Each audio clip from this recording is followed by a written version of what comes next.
అలసిన వానికి ఊరడించు మాటలు. సహోదరుడు భక్తి సింగ్ గారి పరిచర్య నుండి సేకరించిన అనుదిన ధ్యానములు.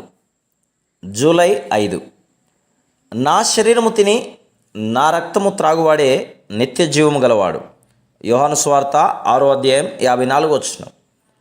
యేసుక్రీస్తు ప్రభు మన ఆత్మీయ ఆహారమైనని మనం సాక్ష్యం ఇచ్చినలా విశ్వాసముతో మనము రొట్టెలో పాత్రలో పాలిభాగం పొందవలను. మనము నాకు తృప్తి కలిగింది, నాకు లోక సంబంధమైన సంగీతం మీద కానీ స్నేహితులు మొదలగు వాటి మీద కానీ కోరిక లేదు అని చెప్పుదాము. మనం దీనిని యథార్థంగా చెప్పవలను. లేని యెడల మనం తీర్పులోనికి వచ్చుదాము. అది తప్పుడు సాక్ష్యమగును. ప్రభు అయిన యేసుక్రీస్తు నా యొద్దకు వచ్చేవాడు ఆకలి కొనడు, దప్పికొనడు అని చెప్తున్నాడు. ఇట్టి అనుభవమును కలిగి ఉండుటకు మనం ఆయనను ఏ విధంగా తిని త్రాగవలనో ఆయన అనేక పర్యాయములు మనకు చెప్తున్నాడు. జీవాహారమును నేనే. యోహాను సువార్త 6:4. పరలోకము నుండి దిగి వచ్చిన జీవాహారమును నేనే. ఎవడైనను ఈ ఆహారం భుజించితే వాడెల్లప్పుడూ జీవించును. మరియు నేనిచ్చు ఆహారం లోకమునకు జీవం కొరకైన నా శరీరమే. యోహాను సువార్త 6:51.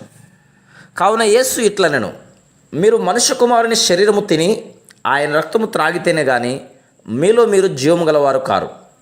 నా శరీరము తిని నా రక్తము త్రాగువాడే నిత్య జీవం గలవాడు. అంత్యదినమున నేను వారిని లేపుదును. 53-54. ఒక దినమున మనం మహిమా శరీరముతో తిరిగి లేచుదు మన నిరీక్షణ కలదు. మన పాపము నిమిత్తం చనిపోయి తిరిగి లేచిన ప్రభువే ఆయన ఉన్న స్థలములో మనమును ఉండులాగున మరలా తిరిగి రానయ్యున్నాడు. యోహాను సువార్త 14:3. ఆయనకున్నట్లు మనమును అమర్త్య దేహమును పరసంబంధమైన దేహమును కలిగి ఉన్న ఎళ్ళనే ఇది సాధ్యమగును. మన ప్రభువు మన నిమిత్తం మరలా రానయ్యున్నాడను నిరీక్షణను మనం కలిగి ఉన్నాం. మనం ఆయనను చూసుదుము, ఆయనను పోలియుందుము. ఈ నిరీక్షణ మనకు గొప్ప సంతోషమును కలుగజేయును.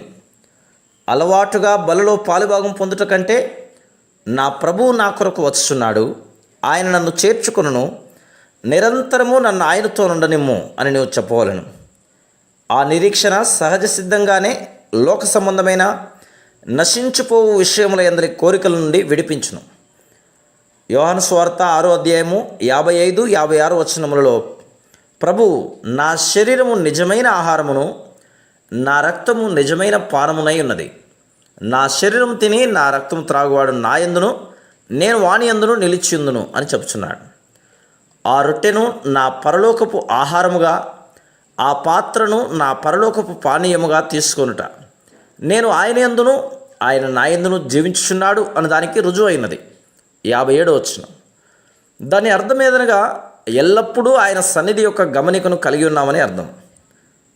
మనం అనేక భూ సంబంధమైన శోధనలు కలిగి ఉన్నను దైవ సన్నిధిని ఎల్లప్పుడూ గమనించగలం.